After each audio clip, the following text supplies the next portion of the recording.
Good evening, everyone. Over the past 3 weeks, Council has been considering further opportunities to talk and learn from local Indigenous leaders and elders about the significance and respectful introduction of acknowledgements. We recognize that many of our Indigenous neighbors and leaders are very engaged during the summer in personal growth and celebration activities, and this year's findings have made this more important than ever. Our Council is committed to finding opportunities to learn and grow through these discussions, but we also know the necessity of respecting their time. I would like to commend our Council for working individually through many online learning opportunities that are available to bring us to today's acknowledgement. But we also commit to finding opportunities to have in-person learning circles in the future. I would like to acknowledge that we are on Treaty 6 territory, a traditional meeting grounds, gathering place, and traveling route to the Cree, Saulteaux, Blackfoot, Métis, Dene, Lakota, Sioux, and we acknowledge all the many First Nations, Métis, and Inuit whose footsteps have marked these lands for centuries. I would now like to call this meeting to order at 7:01. First order of business is the adoption of the agenda. CEO Thompson, do we have any additions? Yes, Your Worship. We have two that were just received actually today. They would be action correspondence 7.4, which is invitation from the city of Lacombe to participate in their parade on Saturday, July 24th. And the second item would be action item 7.5, and that's invitation for you, Mayor Poole, to join Mayor Creasy for a breakfast prior to the parade. I think that both of those could most probably be handled under 7.4, and the person who who attends the parade could attend under that. And Executive Assistant Vincent has just forwarded those to Council for their review as well. Thank you very much. Council, are there any other additions? Not seeing any. Could I get a motion to accept? Deputy Mayor? I'll move to accept the agenda as amended. Thank you. All in favor? And that is carried unanimously. Tonight, we are welcoming RCMP Staff Sergeant Martin for our RCMP quarterly report, and we'd like to invite you to come to the podium. Good to see you again, And you as well, Your Worship. Thank you for having me, Mayor, Council, Mr. Thompson, guests. I might try and drag this out about 3 hours because it's nice in here. It's too warm outside, and I don't have air conditioning at home. So. I believe Councillor Overton has a stress ball, so you better Oh, watch the second hour. He's going to throw it. So thanks again for having me, and I'll just get right into it. I want to start first with our APP, which you all had a hand in helping us create. So there's the 4 initiatives in that annual performance plan. So first is the crime reduction, and our GIS team is leading that. And so far, I've discussed the stats tonight. They have executed 60 outstanding warrants. Just going around, that's in Blackfalds and in all of our communities. So we know that criminals don't stop at borders. There's no borders for them. So whatever they've been executing, it has a direct effect on the town of Blackfalds. So I'm happy to see that. We were advised late last week that our capture camera program, I think you remember me talking about that, and you guys had put something out already. Then we put it on hold because Ottawa got involved, and we know what happens then. But we're good to go. We're going to send out further updates. As you know, we've partnered with Sylvan Lake, Innisfail, Rimbey, and Rocky Mountain House Detachments, and all privacy and language issues have been remedied. So we'll put something out here shortly. GIS continues to monitor all prolific offenders in the detachment area, and that leads to organized crime. So we're working on that, and we just continue to seek input from the public into any suspicious activity. So keep getting the word out. If we don't know about it, we can't do anything about it. Our second initiative deals with our employee wellness, and Sergeant Brent Dewitt continues to lead this. Even through COVID, our members stayed healthy and happy, and they're now able to take some well-earned vacation now that restrictions are eased. And we're going to do a survey in this quarter here, this upcoming quarter. We know that healthy and happy members are productive members for the town and surrounding communities. Enhancing public confidence and engagement. That's my initiative, and I committed to attending even more meetings with all stakeholders, including both counties, and thus far from this second quarter, April to June, I've attended 11 meetings, either in person, by Zoom, or WebEx. Meeting with our CPO group from Blackfalds, Lacombe County, and Red Deer County tomorrow, and I want to keep that going because that's great information sharing for all of us. So I'm going to keep that going on a quarterly basis. And in supporting our CPOs, I make sure that any officer safety matters, dealing with dangerous or high-risk offenders information, stolen vehicle information is shared with them immediately, either by email or we have a signal group that we're all on.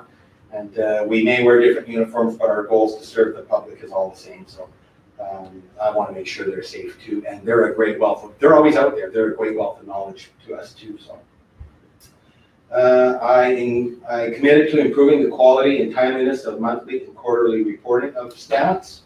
I think I've done that. As soon as I get something, I'm putting it out to Ken and to Mr. Thompson and then all of our groups and Mayor, Council, and Clyde, and Gull Lake, and the counties. So I think that's working well. I'm just waiting on the formal updates for the APP from Edmonton. And once I get those, I'll send them out to Ken Morrison, and he can share with all of you. Police community events. COVID-19 dictated our attendance, but happy to say our SRO, Jeff Hewitt, attended the Clyde Fun Fest on June 19th. He led the parade, attended the open air market, where he received many positive comments. So it was nice to see us being able to get out into the community. And like I said, if we're invited, we'll come. And much like Mr. Thompson mentioned, we were invited today to participate in the Lacombe Days Parade. So we're working on that. And finally, our fourth initiative this year on the APP is to enhance road safety, and Corporal Greg Crane is leading that initiative to get our members out and about. And thus far, COVID threw us a bit of a curveball there, but so far we've had 12 dedicated patrols for 36 man hours to increase patrols in Clyde and Gull Lake areas because their wish is to see more of us. And the plan now that COVID restrictions have been lifted, we're gonna do a better schedule to see that increase and see those numbers increase. That's our APP. Restorative Justice Committee is up and running. They've taken on a few files. Some have been concluded successfully, others are still being worked on, and so far I would deem this a small success. We're still growing it. This will benefit Blackfalds Attachment and all of our stakeholders, gives us another tool rather than either pursuing criminal charges or later having them stayed or withdrawn. And I was going to get numbers of files because Jeff Hewitt, our SRO, is spearheading that from our office. He was sick today, so I couldn't talk to him about the numbers. But they've probably got 4 to 6 files before them, and so far it's working really well. All the training's been done, even through COVID, and our rural police advisory committee was really instrumental in building that group. So, quarterly crime stats, there's an increase and a decrease in regards to municipal stats. So for the second quarter, which goes right from January 1st to June 30th, compared to the same time frame as last year, show persons crime increase of 1% from 103 complaints last year in that first 6 months to 104 this year. So not a huge change. That's pretty much status quo. Property crime has seen a decrease of 14% from 203 last year to 175 this year. Other criminal codes saw a decrease of 14% from 59 to 51. And of particular interest over the same time frame last year, break-and-enters were down 5% from 20 to 19. Theft of motor vehicle remained the same. There was 18 last year, 18 this year. Theft over, an increase of 200%, which is a big increase, but it's from 2 to 6. So I guess that's averages about to 1 a month. Theft under saw a decrease of 14% from 51 to 44. Possession of stolen property saw a decrease of 20% from 10 to 8. And assaults, just overall assaults saw a decrease again of 6% from 40 to 45. So overall, we're seeing a slight decline on certain types of crime. and a bit of an increase in others. Our members, busy responding to calls for service, working hard to keep all of our residents safe. For workloads and staffing levels, we are currently staffed with myself, one staff sergeant, 1 sergeant, 5 corporals, 22 constables, 2 municipal employees, and 4 public servants. Of that, we do have 1 member on light duties. 1 is off duty sick, just had knee surgery, but he's coming back to work in the next couple of weeks. And 1 is on a graduated return to work after being away for some time, but I expect that member to be fully operational in the next couple of weeks. Our staffing levels are good and all positions are filled. Just want to take the moment again to thank this mayor and council for approving funding for 1 more corporal for us. So for those of you who may remember, Jason McFarland used to be one of our watch commanders here. Then he took a transfer to Innisfail Traffic. Then he retired and realized that the grass is not always greener. Heard that you had funded this position and reached out to me and said he would be interested in coming out of retirement if he could get that position. So knowing Jason and his work ethic, I jumped on that, got a hold of staffing. They thought it was a good idea. So we're just waiting for the commanding officer now to finalize that. He's got to sign off on it. So Jason's here working as a reservist right now, so he is on site. We just need to swear him back in and as a regular member. And that's a lot quicker than waiting for a promotion process too, because we don't know where that member is coming from. We knew Jason, and so we were excited. So once that takes place and it's signed off, I'll let Ken know and he can share the news. So once that's done, we will be able to create the 4-watch system again, which will see better supervision, better coverage. Like I said, our members are happy and healthy. We did have some positive COVID-19 members, but able to identify it early, kept them away from the office, and everyone recovered safely.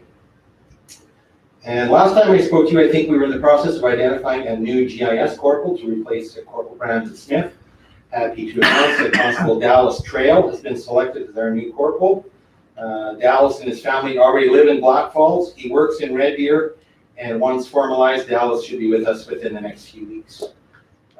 We still have the 2 members in GIS, and we were able to backfill because our numbers were good, and they do great work and benefit all of our communities. And last time I presented, I had been advised that the province had approved funding for 2 more provincial positions. Those members are on site occupying those 2 new positions, which means increased police presence in all of our communities. The breakdown as follows, and I know that with both the municipal and provincial assets combined, this is the only way we provide the 24-hour coverage. So Town of Blackfalds currently funds 1 sergeant, 1 corporal, 1 SRO, 6 general duty constables, and 2 municipal employees. And the province of Alberta funds 1 staff sergeant, 3 general duty corporals, a GIS corporal, 14 general duty constables, a GIS constable, and 4 public servants. For, like I said, a grand total of 1 staff sergeant, 1 sergeant, 5 corporals, 21 constables, 2 municipal employees, and 4 public servants. And I remember when I worked in Red Deer first from 2003 to 2008, I think there was a total of about 6 members maybe, and they were busy then, so we've caught up, everything's growing, and so are we, thankfully. So again, with the sharing of resources, our members are able to respond to calls for service, both within the town of Blackfalds as well as our rural areas, and that's the only way we can do 24/7 policing for everyone. So that concludes my presentation, subject to any questions, comments, or concerns. First of all, thank you very much for the presentation. We enjoy having you here. I'll open up to council for any questions. Councillor Taylor. Yeah, just to comment on the Red Deer numbers. I remember when they were down to 6 members, but to be the complement they needed to have 12 members. Yeah. Because that was part of our negotiations when we got Red Deer Rural to Blackfalds. Yeah, that was. I remember when that happened too. They said we're moving to Blackfalds because they're going to build us a building. So yeah, it was good. And that building is, I think, we just had our 10th anniversary in that building in June. I think Gloria Dirksen from Victim Services when we were there. So Right. That's time flies. Councillor Stemme. So just looking at the numbers, I noticed, and I believe I brought this up last year, that there was a big spike in well-being checks in the Mental Health Act, and I'm sure we all understand that that is an outcome from the pandemic. But looking at regionally, some of the things that, for example, Edmonton Police Service have done is to bring in social workers to work alongside of members. Is that something that you see the province maybe starting to consider down the road, given the fact that this isn't a unique problem for Blackfalds? Yeah, that's a great point. I know Red Deer has the police and crisis team, so they have a couple of specially trained members that deal with that. Unfortunately, we've reached out to them a couple of times to get some comments and expertise and ideas. They're stuck to the city of Red Deer because of the municipal funding agreement, right? So that's something that, yeah, if we had more members, I would get members trained and then tie into to our social workers. So yeah, I don't know if the province will go for it, but it's something that we certainly entertain. I don't want to send social workers to calls alone, but certainly to have them at our, not our beck and call, but to roll with us on certain files would be a great asset. So, good point. Thanks. Interesting, thank you. Yeah. Any further questions? Not seen any. Thank you very much for your presentation. We are really appreciative of in our town, your personal work with our committees and with our council. So thank you very much. I appreciate that. Thanks. Have a great summer. We'll send you out to the heat now. Yeah, I might just stay. Thank you. You're welcome. So to the public and for those in council chambers, welcome back to our actual council chambers. We're happy to be back in here and we're looking forward to a good summer. Moving on, we have no public hearings, we have no business arising from the minutes, and our first order of business is the director's quarterly report. Theo Thompson, how would you like to approach this?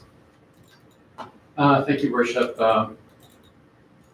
As council is aware, we have been putting the director's quarterly reports up under business. And so that way there's a little bit more emphasis on the outcomes over the previous 3 months of each of the departments. So we have Director Barnes and Director DeBresser on holidays. But Director Ward is here to respond to any questions. Infrastructure Property Services, and I would be pleased to respond to any questions the other two departments as well. Thank you. So we'll first of all go through our CSD department. Any questions or comments? Councillor Bell. I don't know if it's working or not. Hello. So one was just more of a memory that was triggered. About a year and a half ago, maybe 2 years at this point, we spoke about the flag that we have out front, which is now in front of the food bank, and about how faded it was and about getting that replaced. Do we have any update on that? We'll look at, you're talking about the Canadian flag? Or The town of Blackfalds flag, Blackfalds. specifically. Thanks for, Go ahead. Thanks, I don't think this is working. I'll just yell. Try it again.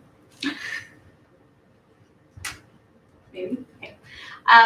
My other question was just in regards to, it spoke about the election webpage, and I was just wondering what the timeline is between when we're receiving paperwork and when names of people running are being updated on that page. Your Worship, through Councillor Pell, I will follow up with our administration and provide those timelines. Perfect, thank you. Councillor Stanley. So under the Abbey Center operations, I think that this is just a little bit of housekeeping, something that needs to be updated before this is put up on the website. It says close to the bottom, I think the second point up, drained and cleaned our pools for the season and completed equipment inspections and slide repairs. And then closer to the top, it says filled our pool. I don't think that we've actually drained it since we filled it. I think that maybe that might be a little bit of something that was left in from the last season. So if that sentence could just be struck, that'd be awesome. Thank you. Thank you for noticing that. Councillor Olford. Just a question on the Eagle Village Center. Been watching the windows not go in for quite some time now. Is there, what's the holdup now on them? Because I know there was a delay in getting them, and they've been here for a while, or at least somewhere nearby. How come they're not being put in? I think there's, I think one color that's remaining to go in, or those panels are in backward. I haven't been attending those meetings. I'm not sure if they are indeed in and just need to be installed. I can't find the timelines for that as well. Also, just let council know, I know that Councillor Wolford had brought this forward. We do have a paint deficiency on the south wall of the facility. You can see where it's kind of bleeding through. That is identified as a deficiency and will be remedied at no cost to the town. So just want that. But I will follow up on glass panels. Councillor Stanley. On FCSS, I have a question about the lunchbox program because I think that it might have been on the last quarterly report. We were told that the food bank was going to officially be taking over all of the operations for that. Has that happened? And if it has, is there a reason it's still being reported under our FCSS? Your worship, to Councillor Sandy, I apologize, I don't have that information, but I will find out and follow up with council tomorrow. Perfect, thank you. Councillor Hoover. A couple of questions without Director Barnes here. I'm not sure how much you can answer, but I was curious about two things. One being the slow pitch tournament and teams, how this year is comparing to a typical or previous years. I do have that answer. Okay, good. Surprisingly. We've seen a lot of growth in interest in slow pitch with tournaments and things like that. So we've got, I know a few major tournaments that we've been scrambling a bit because we have to provide temporary power over to the concessions and shower facility because of construction that's happening there. So we've accommodated that, but we're very pleased seeing a return to slow pitch leagues and tournaments. And I don't know what percentage of increase, but it's fairly substantial. It's comparable or an increase, you would say? Yes. Okay, thank you. And then secondly, I was curious about some more information about the Heroes hockey program. What is the criteria for someone getting involved, et cetera, how this is supported by the municipality? I'll have to follow up with that information as well. So I have a question regarding community services, and that's in regards to the sign that has been on 2A that has been inoperative for at least the last couple of weeks. And I'm wondering, what are we doing regarding that sign? What are our options in the future? Thank you. We've had a fair amount of discussion with that. We've been having ongoing problems with that system for quite some time. We've had contractors trying to repair it. We're to a point now where we have to replace major components in that. And so we've had discussions on including that in the upcoming budget.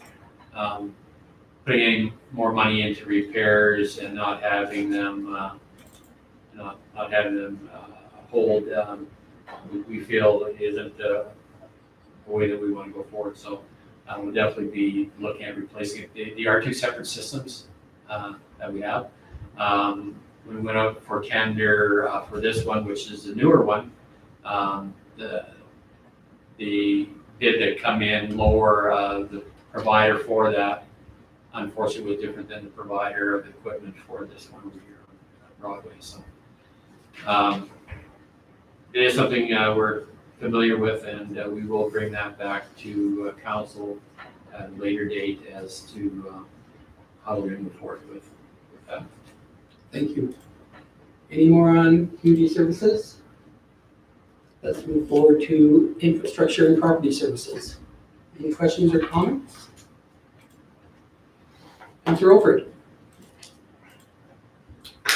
I know it's not mentioned in any part of it, but just curious if we're gonna be looking at moving the transfer station hours back to what they were pre-COVID, as those hours seem to work quite well in town, where a lot of residents didn't have the option to do banker-type hours to get to the transfer station, where a Saturday on a Sunday was quite optimal.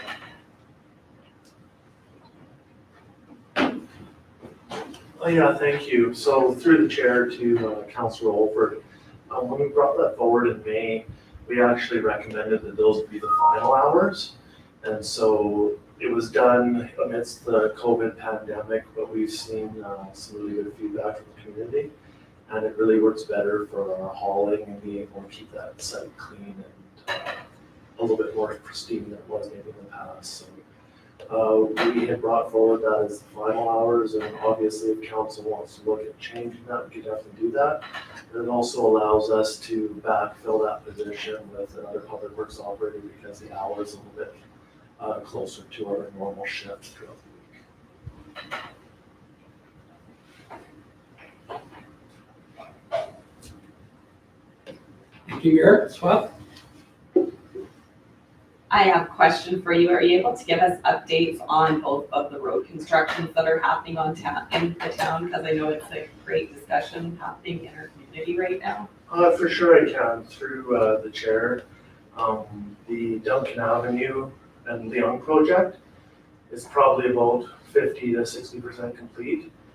They've swapped over the All-Star Park access. It used to feed off of the east side of the site off of the Young Road. It's now accessed off the new Duncan Road as a gravel section off of Vista Trail. So that project, we're waiting for Fortis to pull down the old electrical and put up temporary electrical. And right now they've switched gears to working off of the Young just to fill that gap until Fortis can get that changeover. And then they'll continue down. So they're about halfway through the road right now, and all the underground is about 3/4 of the way in. So yeah, it's on schedule and on budget. The Womax and Great project, we've gotten the majority of the major new sanitary pipe in, the 300 millimeter from the intersection all the way to the existing lift station. So that's been successful, and now they're starting to do the water service loop on Westwood, and then they'll move to the main sanitary trunk in front of the building, and then that'll pull all the way back to Stanley Street, and then they'll tie in that last little piece of water along the way, and then they'll move forward into the surface works. CP Rail is supposed to be starting at the end of the month, and that'll be kind of the linchpin of the whole thing. Thank you. Councillor Taylor? He just answered my question. My concern was whether CP was still on board with being lined up with what we needed to do. Through the chair, we have a meeting tomorrow, I believe, with them. But yes, it is very tight schedule. Councillor Stenday? Just in regards to that, because I know there has been some questions from residents about it, but have we been working with the homeowner to make sure that he has access to his house and he can get his vehicles in and out okay? Yes, Councillor Sandy, through the chair, the landowner there has gotten access. His garage has been unavailable for a little bit here, but that would have happened regardless because all the work's happening in front. But yes, Border Paving has been really good to work with him, and he said he'd just make it work too, so. Okay, I'm glad to hear that. Thank you.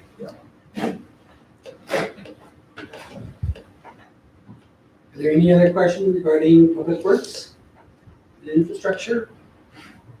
Not seeing any, we will move on to corporate services.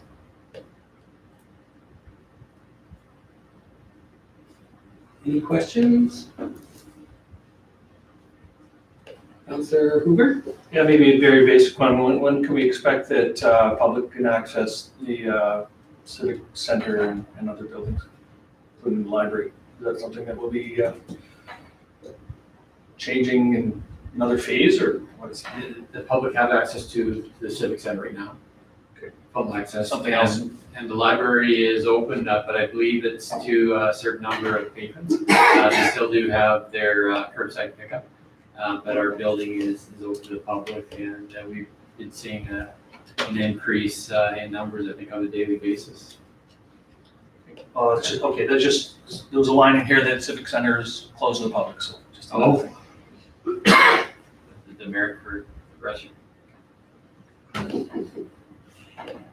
Any further questions? Not seeing any. Thanks to administration for providing that report, and could I get a motion to accept for information? Councillor Appel. So moved. Any other motion? All those in favor? And that is carried unanimously.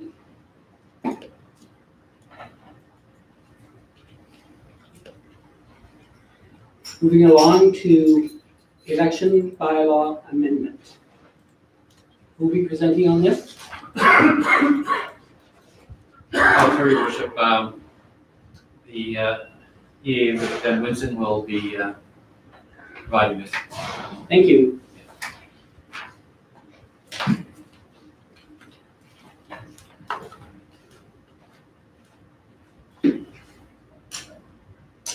The town of Blackfalds will be holding a municipal and school board trustee election on October 18, 2021.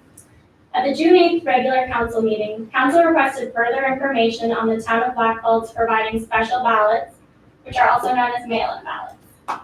The Local Authorities Election Act requires that a formal resolution be passed to provide special ballots to residents for the 2021 election. Special ballots have been an important consideration during COVID-19. And administration is preparing for the election as if the pandemic will still be ongoing in 2021. Unfortunately, the LAEA legislation does not provide an option to provide a special ballot for those who are isolating due to sickness or those who are being noted as a close contact. Special ballots are only allowed for a very limited amount of residents, per the noted LAEA regulations. In the past, the town of Blackfalds has not offered special ballot options, and to our understanding, there has never been a request for a special ballot. There are certain considerations for offering the special ballot. The special ballot requires heavy usage on postal services and tight turnaround times. Packages are not expected to be available to mail until late September or early October, depending on when we receive the ballot. Candidates will be finalized on September 22nd, and shipping and printing the ballots will take time. Return packages must be received on or before October 18th to be counted in the vote. There are no accommodations for late returns. For anyone completing a mail-in ballot, there are specific instructions, and it can be a bit confusing. If steps are missed or the instructions are not followed specifically, they risk having a spoiled ballot. Special ballots can be picked up in person and dropped off in person. The elector must still fill in the form of why they needed the special ballot and return the package as required in the instructions. Without special ballots, residents who are unable to vote on election day will still have the option to attend any of our advance vote dates. We have offered 10 days of advance vote beginning October 4th, with several days of late hours and one Saturday prior to election day. It was our intention that giving these extended timelines would accommodate all residents wishing to vote in the municipal election. The approved 2021 budget contains $30,000 in election expenses to be transferred from operating reserve. The provincial government will also be supplying a grant in the amount of $22,000. Including special ballots as an option for the 2021 election will be additional costs for supplies and postage fees for the mailing out and return of these packages. And the administrative recommendation is that council will provide direction to administration on including special ballots in the 2021 election. Thank you. Deputy Mayor? So I know in the last election, there was a few residents that really wanted the special ballots because they were working away. I don't know if there would ever be a request for them, but I do think for all fairness of the election that it should be able to be provided to our residents if they are working away. So I feel that it should be something that we offer and see what happens. Councillor Stende? So I would actually echo that. And speaking as someone who had a parent who was in a wheelchair and often incapacitated and unable to get out of the house, I agree. I think that offering election to everyone who lives in our community is important. And if we don't have it utilized, that isn't the end of the world. If even one person uses it, it was worth it. Councillor Olford? So in your presentation, you mentioned that people could pick up and drop off the special ballots? Mhm. Okay, because in our written one, I didn't see that in there. I don't see why that, would actually alleviate any of the mail-in part of things. And so it's not hard. In the 2021, we should be able to pick up and drop off or even do something digitally. Councillor Pell? Thank you. Yeah, I'm echoing the comments that were already said because I agree that absolutely everybody deserves the right to vote. So if that's what we have to do to make it possible, we should at the minimum be doing that. And yeah, as Councillor Olford and I were having this conversation earlier, if they can pick it up and drop it off here and alleviate any postal timeline issues, I think that's great. It seems like a no-brainer to offer that. Thanks. Councillor Stanley? So having heard from 4 people who feel the same, I think that we're prepared to move that council provide special ballots for the 2021 election. So I do have a question. Did you say, were there any legal considerations that we had to go into to make a special ballot? So we did list it on the memo that there are certain reasons that COVID doesn't apply to and with special ballots, but it would apply for, like the deputy mayor is talking about, if someone was absent and working away from the town of Blackfalds. And if they do request a special ballot, then they would have to fill out why they are leaving based on the LAEA regulations that are listed. But no matter what, we can't decline to give anyone a special ballot. Thank you. Councillor Taylor? Well, my question is this. I know when a person goes away, and I've had members, excuse me, my family where they're working a turnaround and they're working on a site that could be up by Grand Prairie, and they may not have access to the post office there, so they take it with them. To me, if they're going to come in and pick up a package, why wouldn't they be able to just cast their vote? Why don't we, having arrangements to precast votes? Because I appreciate not everybody who goes away has necessarily access to the mail. Once they start working, they might be working 20 days straight or something like that. A lot of the people who don't vote are kind of fit in that category. The question is why couldn't they just vote on that? Like, what would we have to do to make that arrangement? Either pick up a package or vote. I mean, you can, if we did the mail-in ballots, which is the way it seems to be leading, then they can pick up a package if they want to and mail it back or drop it off. Drop it off They would right have away. either option. And we have a lot of advanced voting days so that we have 2 weeks of advanced voting days where they could hopefully come in too. Okay, thanks. So I'm wondering for those folks who may not have access to mail service, or for those who are in town who aren't able to come actually physically to the facility to alleviate the short turnaround, would it be possible to utilize courier service? Does it have to be mail-in, or would it be acceptable if it was couriered? If it was couriered here, I think that would be acceptable as well. But I would have to look into that to be sure. Okay, because that might be an option, especially for those who are in town who are unable to actually get out and get the package. They wouldn't have to necessarily wait for the package to arrive. And if we're just looking at 2-3 people in town, I agree it would be worthwhile. But a courier would eliminate that necessity, and with the ability for them to courier it back at our expense. So maybe you could just look into that and see if that would be an option. For sure. Deputy Mayor?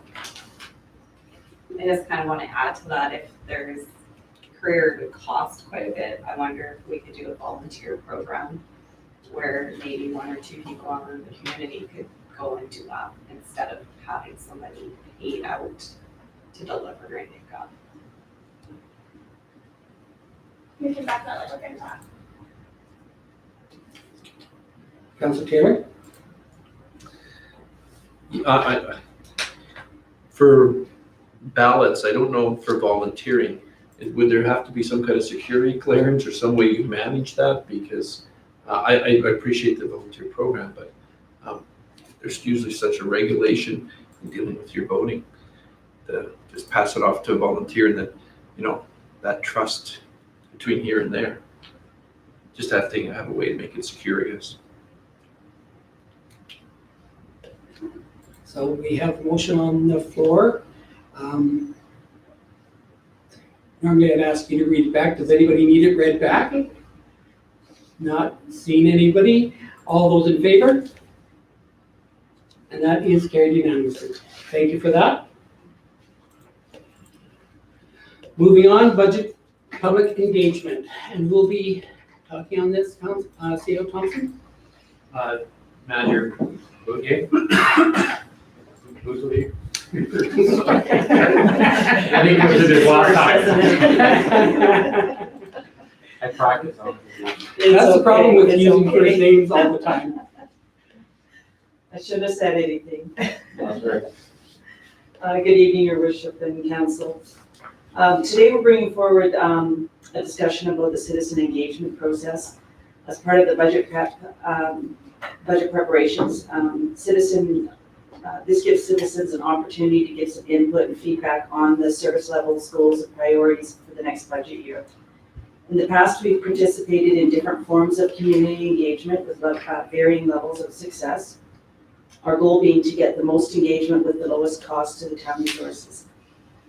Surveys tend to be one of the least expensive forms of engaging with the public. Surveys, in whatever form, can be promoted in-house through our social media accounts and is an all-inclusive approach to citizens, for citizens to give input.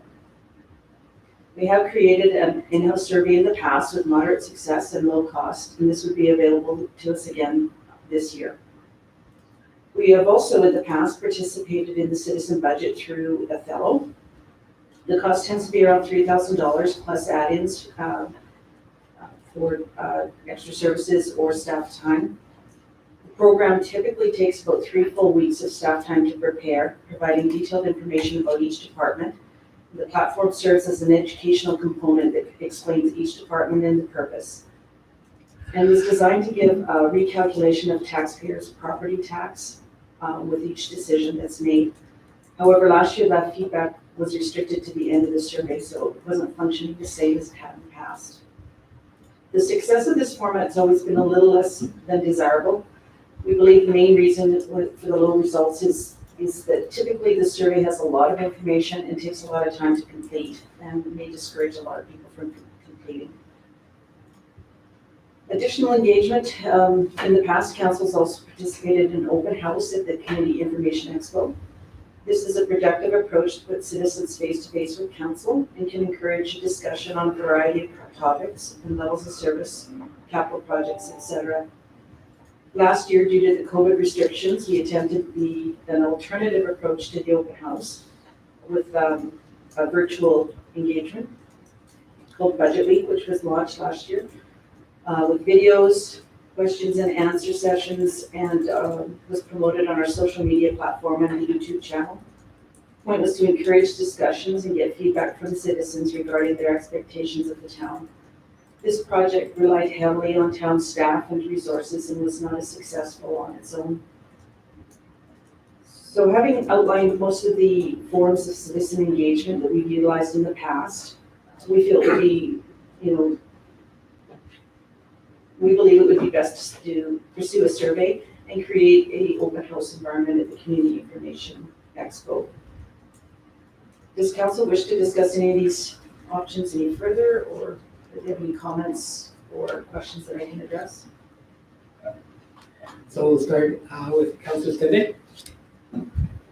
So some of the feedback that I'm sure a few of us had about the in-house survey was that it didn't give residents the opportunity to say how they felt about reducing services.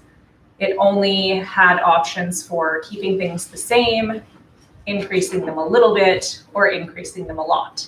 So some of our residents felt as though they couldn't accurately answer the questions for how they felt.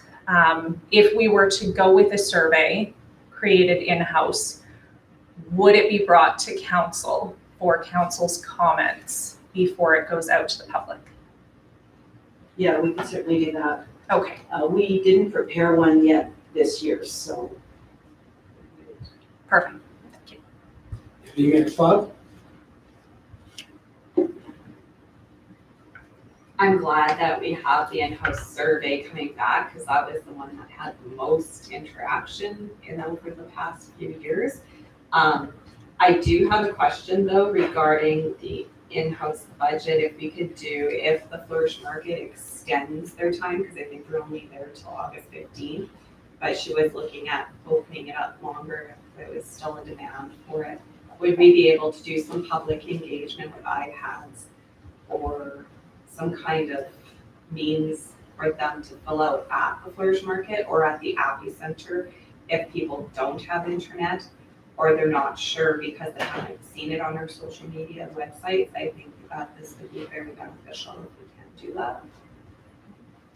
Yeah, certainly. We did something like that the first year we did citizen budget, where we had iPads in different places like at the Abbey, and so people that didn't have access to the internet could do it. So we could have to work with IT on that, but I'm pretty sure that we would be able to put something like that together again.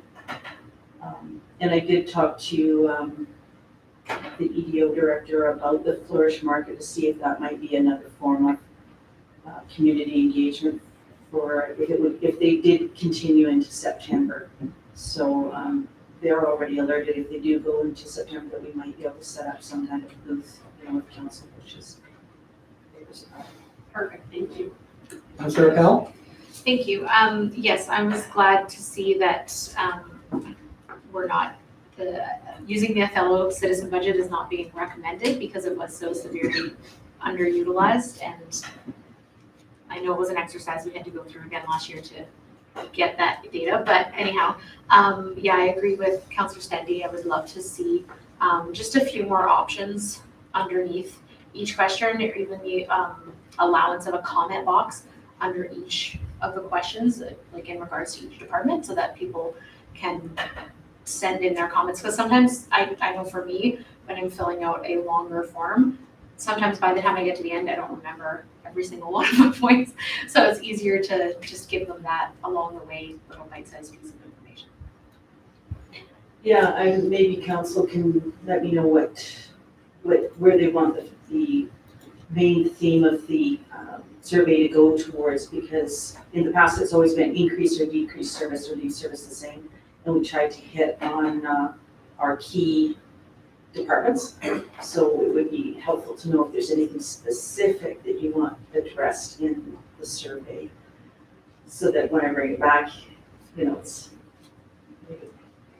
So what would be the best way for us to follow that up, CEO Thompson? I think I would ask the manager that which he thinks the best way would be, your worship, more knowledgeable in that. Email directly to you or other? Well, we could prepare a draft and bring it to standing committee and then get your feedback at standing committee. And then it's just, I know we have a tight turnaround as well, because we want the surveys back. I can't remember what he said now. Just for budget planning, it gets to be tight. So if we could take the standing committee and then get your feedback and then bring it back to council for approval. So would you be able to have it available by next Monday? Because we don't have a standing committee in August. Not in August. It's going to be in August, yeah. Yeah, I need to, there's no standing committee in August. oh, there isn't. That'll be next week. Like it's Monday. What are you doing after the meeting?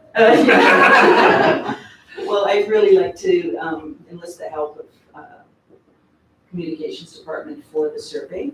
So that's why I thought we'd work on it through August. So instead of a standing committee, perhaps bring it to council. And then maybe you can provide enough direction at that time if it's not what you like, that we can fix it up before it goes out. Thank you. So are there any other questions regarding the presentation? If not, we have two suggested motions. Councillor Wolford? I'll move that council approve proceeding with an in-house budget survey. Thank you. Debate on that motion. All those in favor? And that is carried unanimously. Deputy Mayor? I'll move that council approve participation in the Community Information Expo, as well if there's any other events that we can attend for this survey. Debate on that motion. All in favor? And that is carried unanimously. Thank you, Manager Guler. So moving on, National Drowning Prevention Week. CO Thompson? Thank you, Your Worship. Life Saving Society has declared the week of July 18th to 24th of this year as National Drowning Prevention Week to create awareness and aid in the prevention of drowning. Unfortunately, it takes many lives across the country every year. I think as council's aware, in the news over the last number of weeks, we've had a considerable amount of drownings in the province. Not only because of the hot weather, people are heading to water bodies, but with the closure of a lot of facilities over the past while, has also brought people to utilize rivers and lakes and things like that. Water safety education reaches far beyond the confines of the McKay Ranch Outdoor Aquatic Center. At the Abbey Center, many people either live near water, participate in facilities on or around water throughout the year. Even though aquatic activities where the person intends to be in the water are the most common type of activity resulting in fatality, it's important to keep in mind there are many other ways people drown each year, including boating, unintentional entries such as falling into a lake or river, canoeing, kayaking, fishing from land, diving, jumping, etc. According to Life Saving Society's 2019 Canadian Drowning Report, over 400 Canadians drown each year. This statistic reinforces the need for ongoing action and attention to prevent drowning. Preventable water-related fatalities are still occurring. The Abbey Center, along with the marketing communications, are working on a campaign that will run during National Drowning Prevention Week to add awareness and remind the community to be safe around and on or near water. Therefore, attached to the report or to the requested decision is the 2021 National Drowning Prevention Week proclamation, as well as the Alberta Drowning Report 2020 edition. Therefore, administration is recommending the council move to proclaim July 18th to 24th, 2021 as National Drowning Prevention Week in the town of Blackfalds. Thank you for that. Are there any questions or comments? Councilor Taylor? Yeah, good comments. I was just speaking with my neighbor. He's a fish and wildlife officer, and just coincidentally, there was a drowning. They stopped on their boat out in the lake, and the two kids were out with their life jackets on, but a wave went by and he lost sight of them, and so he jumped in, but he didn't know how to swim. So the big thing is, just because you're a parent doesn't mean you don't need to be preventative. He had a life jacket there, didn't take it with him, took a gulp of water, and like they couldn't find him, right? Like it's so it is a good thing. I think it affects everybody. Anybody who loses somebody in their family to drowning, most often it's more than preventable. So I think it's a good thing to promote this. Any further comments or questions? Councillor Wolford? I'll move that council move to proclaim July 18th to 24th, 2021 as National Drowning Prevention Week in the town of Blackfalds. Thank you for that. Any questions or debate? All those in favor? And that is carried unanimously. And with that, the Red Cross would also no doubt like to add the fact that teaching your children the basics of swimming is one of the best ways to prevent drownings. And we have a very positive and good program operating in Blackfalds and encourage all parents to participate in that. Moving on, we have our town-wide citizen portal, and who will be talking on that? Manager Stettler, your worship. Thank you, Manager Stettler. Thank you, Your Worship and Council. So tonight I'm here to bring forward the replacement of Blackfalds Connect with the Citizen Request Portal. So since the award of the new enterprise asset management software in April, we've made some further advances in asset management for the town. So we have found some opportunities to streamline our operational and administrative efficiencies in a consistent manner across the organization. So PSG Citywide offers a module called Citizen Request Portal, and the implementation of this integrates with the existing asset management and work order system that allows for those increased operational efficiencies.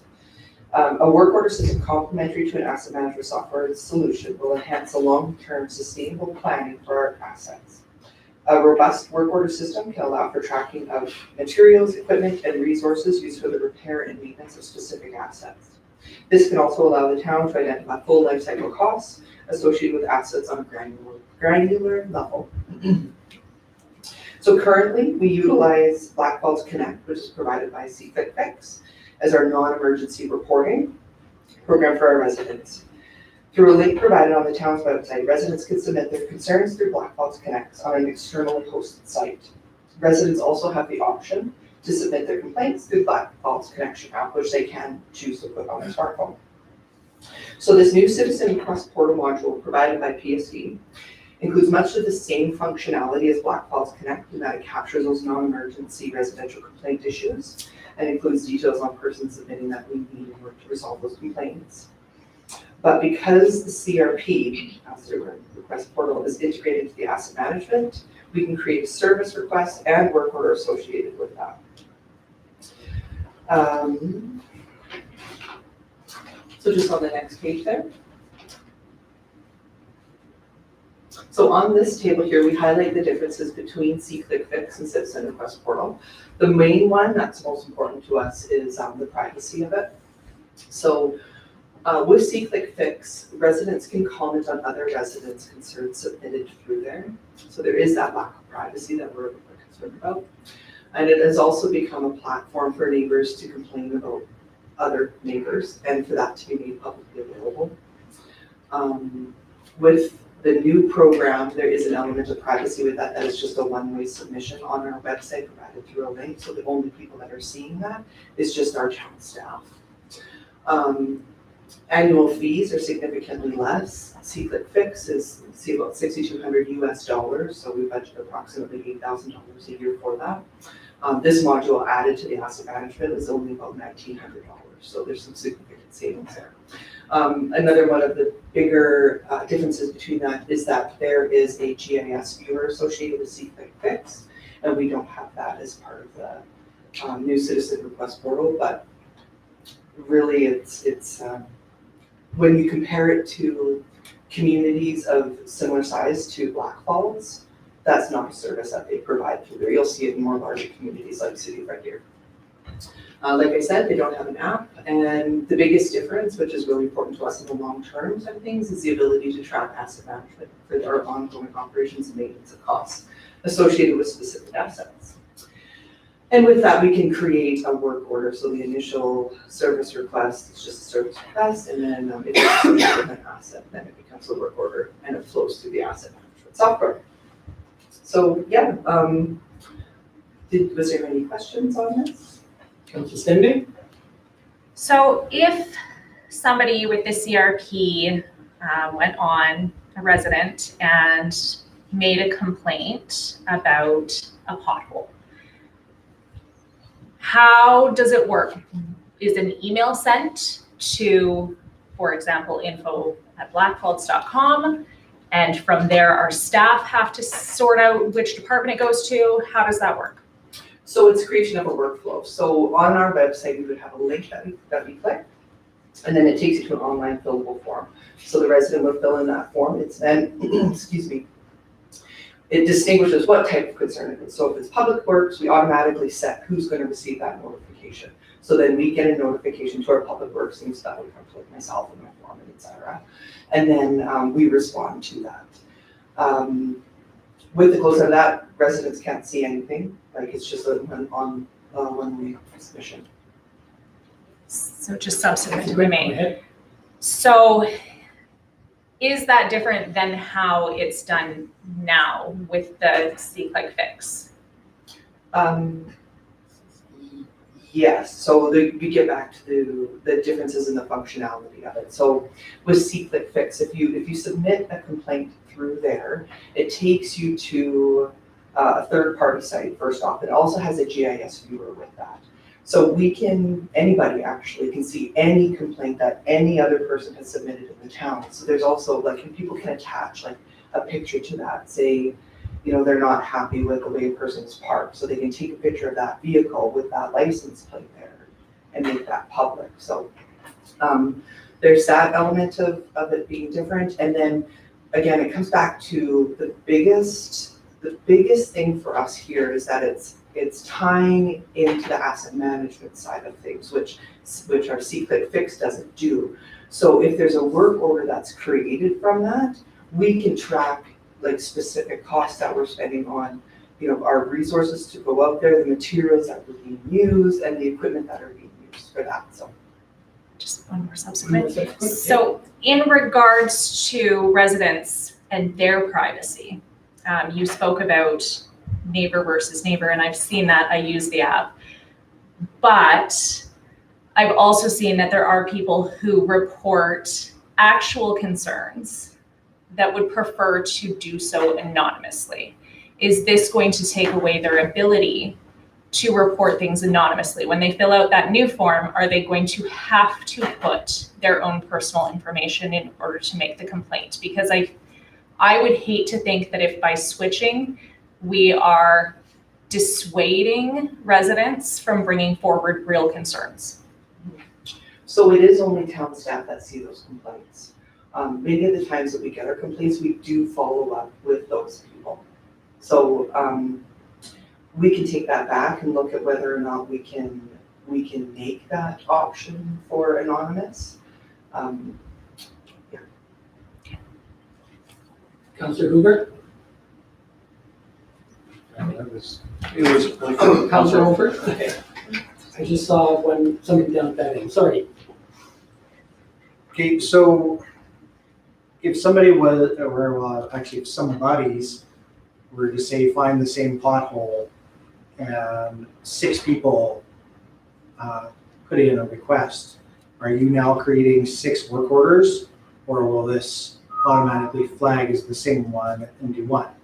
Because that would seem like, well, then you're gonna have a crew out there 6 times to deal with an issue instead of it just being once. Well, we wouldn't have a crew go out there 6 different times to fix that one pothole. So when it's reported, identifies the specific. Sorry. Specific. Get us chair.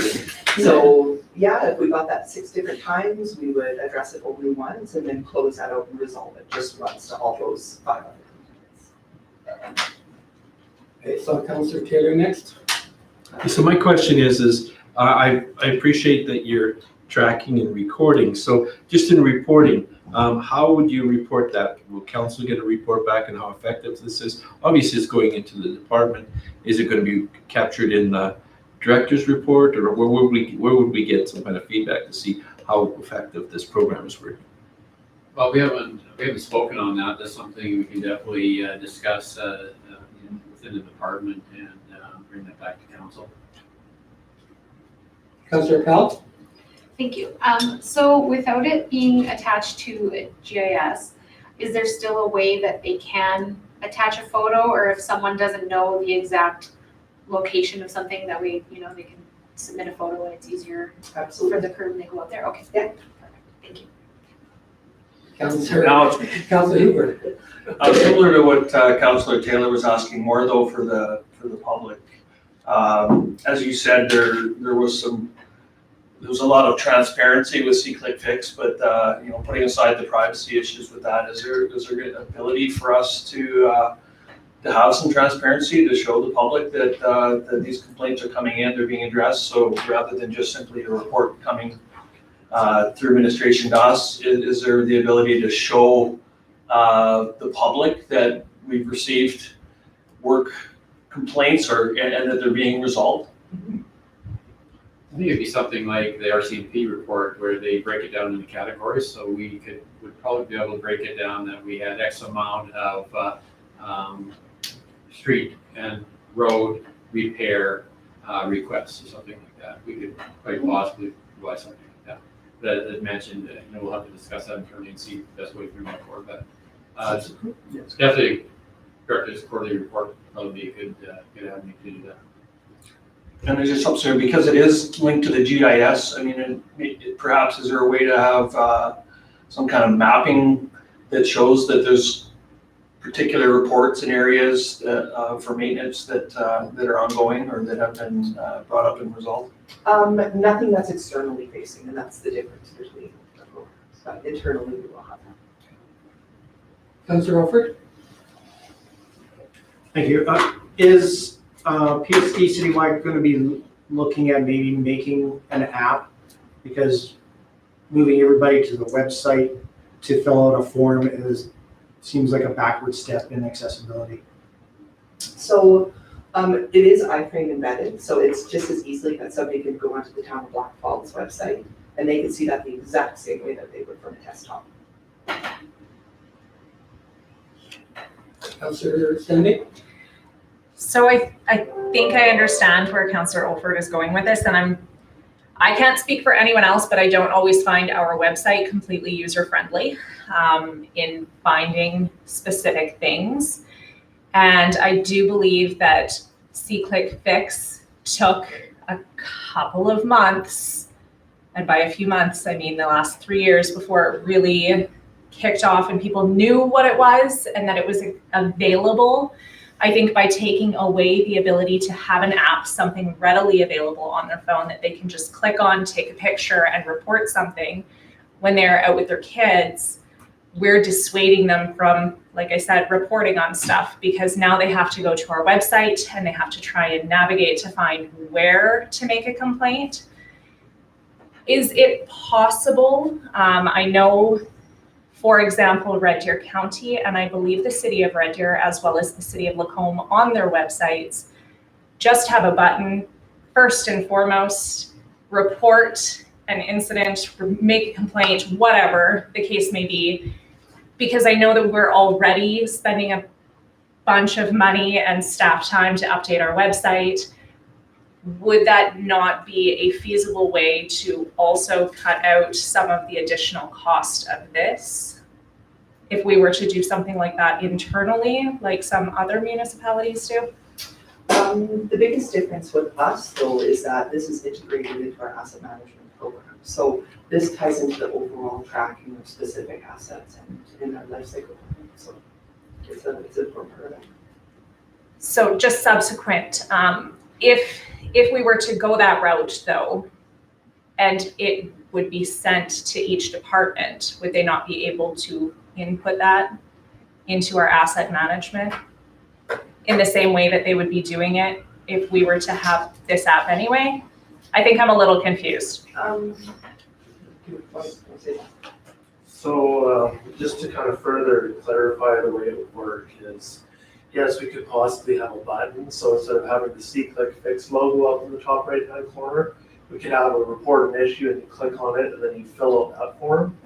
But the main reason why we wanted to integrate this into PSD is so that that happens seamlessly, instead of having a fillable form, generate an email, and then having to have somebody take that email, figure out what asset it is, where it is, and the like, whereas now it'll just automatically create that workflow. And so, yeah, we can definitely make it look a little bit more user-friendly on the front end, especially with our new website. But I know we've had great success with our fillable forms for our water and sewer locates and things like that. So in the back, from a resident's point of view, you would click on there, you put approximately where the address is, some details, put on a picture and then hit submit. Whereas, you know, as a park thing or whatnot, hit submit and then on our end, it just generates that email. And then yes, when we go into our system, our work order system, that's where we would close it out. So just kind of taking that system of systems and putting it into one central location so that we can track it from cradle to grave.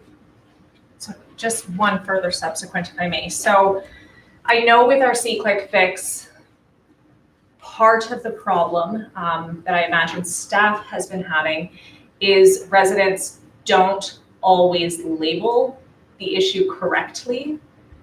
Is there something in this that is going to stop that from happening, or are we still going to be dealing with that? And instead of someone having to go on the C-Click Fix app and direct it to a department, now it's already been sent to the wrong department because the resident didn't label it correctly. Is there something to negate that or stop it from happening before it does?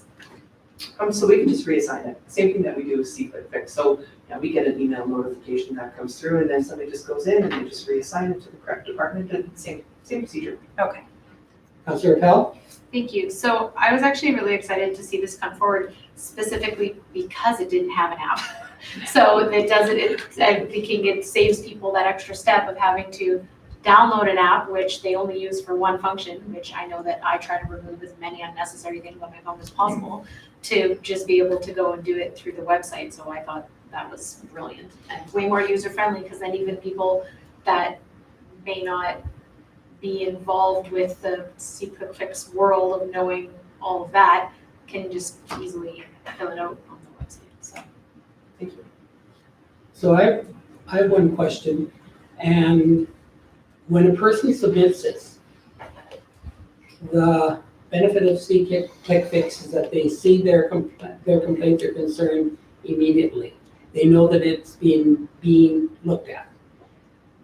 When you submit a form, will there be a reply? Will there be some way for that person to know that their form has been accepted by this department and this department will be following up on it? Yes. Yeah. So there'll be that. So there'll be so once they submit, there's an automatic notification that comes back and says, thank you for your submission. This was your concern. We'll be following up with you directly. And that's the importance of making sure that we don't have an anonymous form as well, that we require a name and a minimum an email address so that we can address that specifically with them. Councillor Over? Will there be some communications going out when this flip over happens, so those that are still using C-Click Fix can transition? Yes, so we'll work with our marketing and communications manager to find it out and get it on all the channels. Councillor Stendick? So just one final question.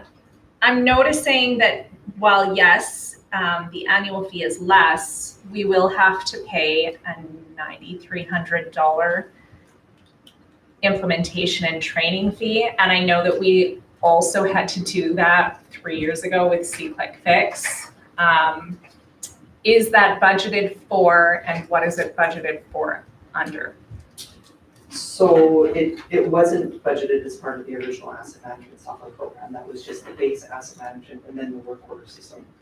But Director DeRessa has advised that the money stayed with the current year's C-Click Fix costs, and between the remainder from general capital will be sufficient to cover. Any further questions? We really put you on the hot spot, didn't we? You did wonderful. Councillor Hoover? I'm ready to make a motion. Go ahead. Questions? A motion that council accept this report as information. So information, no further action? Okay, that was the recommendation, that's correct.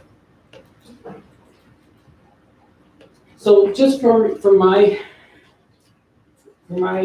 question, CEO Thompson, if we accept this for information, how does it move forward? Does this mean we're accepting it as the recommendation and we're going to move forward with that recommendation? Yes, Your Worship. We're looking at this as a total asset management program, and we want to ensure the council is aware that we're making that transition over to this opportunity so that it's tied in with their asset management system. As mentioned, Director DeBresser's work with Sequix Fix so that we're on a month-to-month basis because we've been preparing for this transition for some time. And I think, it's a little bit different as mentioned, but in the long term, this will pay dividends for us in our operations.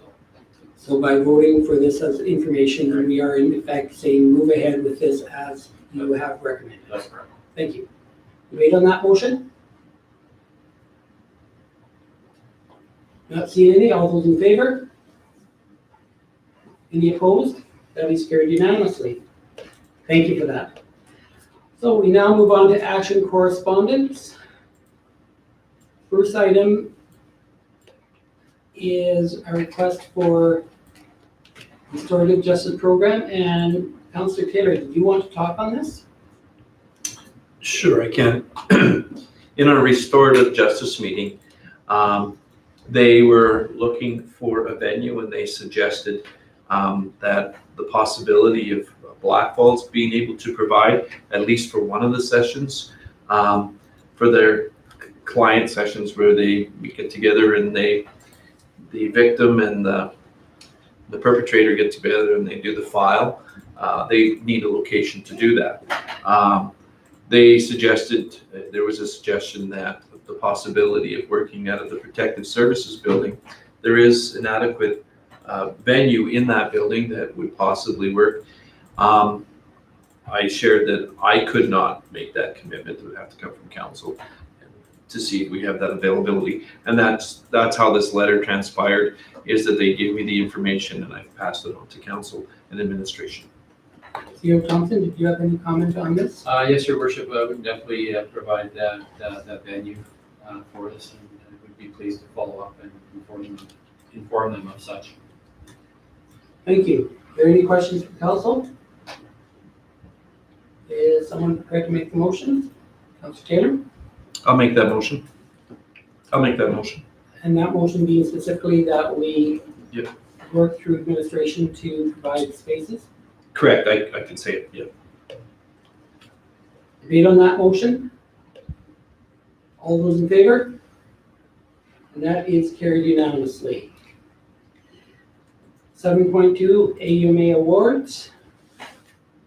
So each year AUMA provides opportunity for council to put in for an award. And this year we do have a member of our council who does qualify for the Distinguished Service Award. And I would like to suggest that we put this forward, and that of course is Councillor Taylor, put this forward for the Distinguished Service Award. Of course, anybody else on council who has other awards that they might be interested, I invite you to also bring it forward at this point.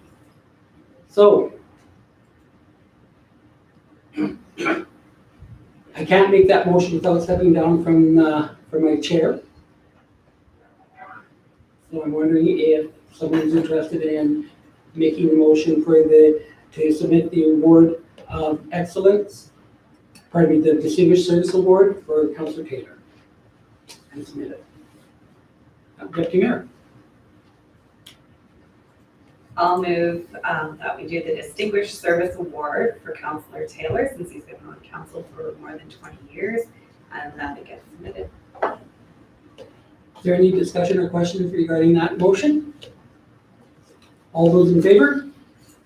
And that is carried unanimously.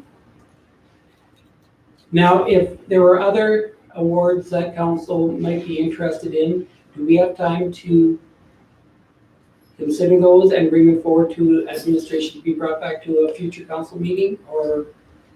Yes, we do, Your Worship. The time frame of August 13th. Yeah, we do. So I'd encourage council to look at that, and if see any others that you wish to bring forward to council, please do so. Moving along, the Steel Wheel Parade. There's a lot of communities that are that are opening up, and also they've decided that they're gonna have a parade and a fair or some sort of function. The Steel Wheel Stampede and Parade and Dignitary Luncheon is in Stettler on this Saturday, 1 o'clock is Dignitary's lunch, 2 o'clock is the marshalling commences, and 3 o'clock the parade begins. So I did send that out to council earlier on. Is there someone who's interested in attending? I see Councillor Olford. I would love to, but I have already set up my Saturday for being elsewhere, so Okay. unfortunately I cannot. Is there anyone else who would like to attend? So Councillor Olford, have you taken up the golf cart to other events? Yes, I have. I went to Clyde's parade a few weeks ago. And was there any difficulty? You're wondering about it just a little bit because of No. the fact that you've been sitting for, Yeah, no, everything was all good. And just a comment on the Steel Wheel Parade, I have been to Stettler before as a dignitary, and it's a very long route. It's quite interesting how they've got that route. If they haven't changed it, it's impressive. so you don't think our golf cart would have any difficulty in making it through that? Nope, because I did it before with the cart. So, With the cart, yeah, okay. we're good. So with that, is anyone else interested in attending? Not seeing any, then I will put my name forward. And would someone, if you could reply that I will be attending and I will bring our golf cart. Okay. And CEO Thompson, could you make sure that it's working. so that it's working and that it's powered up and everything's ready to go? And then I have a vehicle towing day. Yes. All right. And yesterday, we also received, and this was forwarded to you in an email today, the Lacombe Days Parade and the breakfast. That is on the 21st. And I'm wondering if there's anyone who's interested in attending that. Deputy Mayor? So I think in the past, we have attended and we've entered into their dignitaries. Yeah, I did the Lacombe parade 2 years ago, and we were, In their dignitaries. Right? Yeah. And I did it 3 years ago when we were in their dignitaries. So that would mean that we applied for yourself and you could make contact with EA Benson as far as the breakfast goes as well.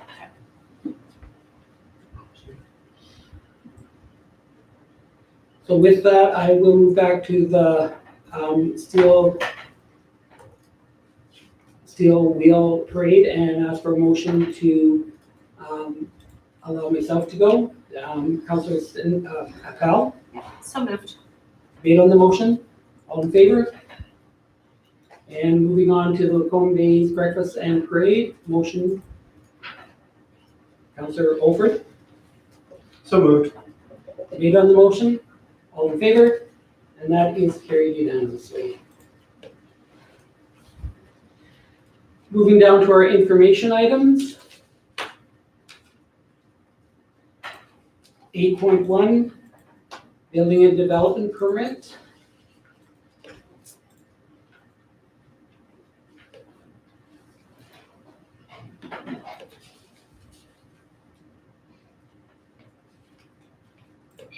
Eight point two, report to council, enforcement services monthly report.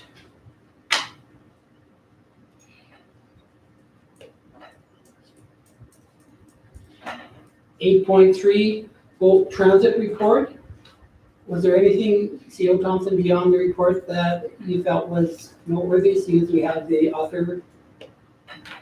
Not at this time, Your Worship. Okay. I don't think we're good. 8.4, City of Lacombe Council highlights.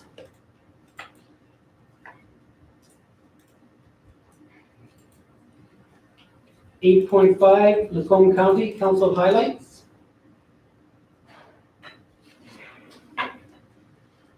8, oh, I'm sorry, Councillor Powell. Thank you.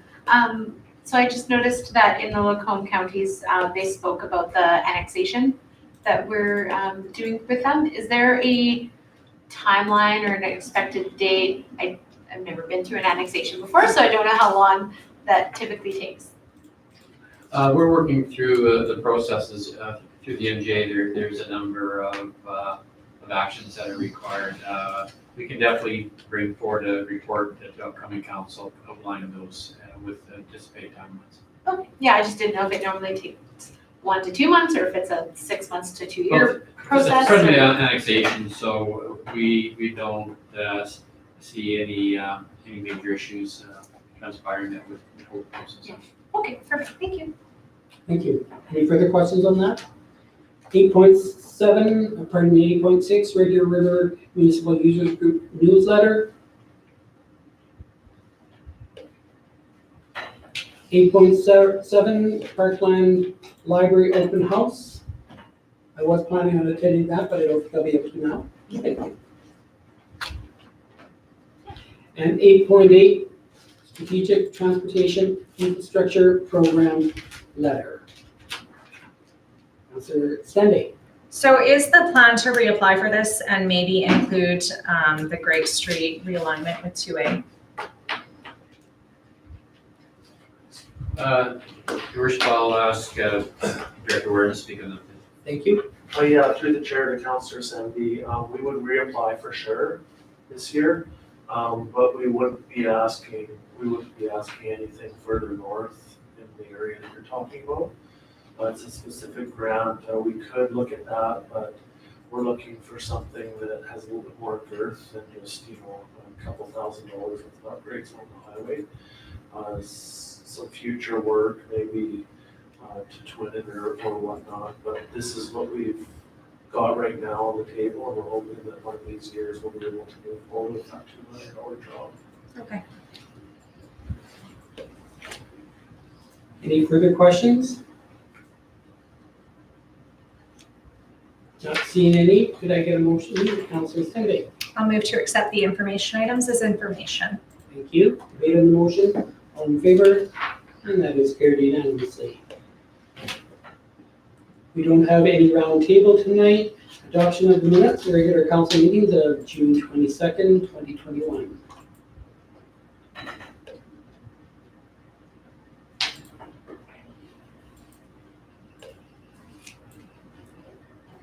So from the copy that we received, I forwarded a couple of changes of amendments. Were those incorporated into this set of minutes? Yes, Your Worship. If I'm not incorporated. They haven't been incorporated, those that you So the two errors were you missed the motion that was made after the we can just bring this up. The adoption of the agenda. Right. In the adoption of the agenda, there was a motion made to specifically accept the movement of the notice of motion into specifically accept the notice of motion. Right. And the second one was that I passed the chair to Deputy Mayor Swab before I made the motion and the notice of motion. Yeah, thanks for bringing that up, Your Worship. Our intention was to identify those two and advise council that we'll be making those changes in the minutes. Thank you. Were there any other errors or omissions?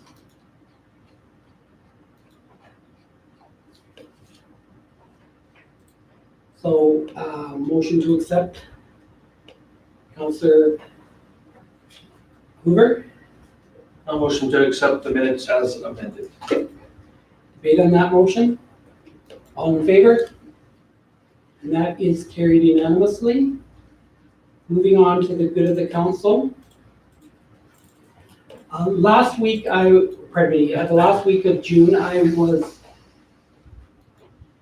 able to go out to our 4 schools and present. In front of you, you see the plaque that was presented, and that plaque was presented as a special acknowledgement to all the Blackfalds local schools. It was in recognition that started as a nomination from the SDSS board and received council support on April 13th. It was a special nomination and was unique because it sought to acknowledge all of the staff members, the teachers, administrators, and others employed throughout all of the schools in Blackfalds. During the pandemic in 2020, each of these schools took very special and innovative approaches with schedules, parades, and drive-by year-end goodbyes to ensure that the students and families felt connected, felt supported, and felt involved in their school communities. The town is grateful to have our amazing school staff that put in the effort to make unprecedented time as memorable as possible for students. And we hope that these plaques presented to the principals and we're going to be presented to the school, to the staff in general, will help to represent this gratitude.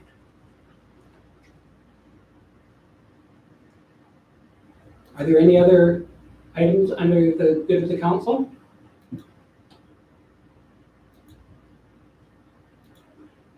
Not seeing any?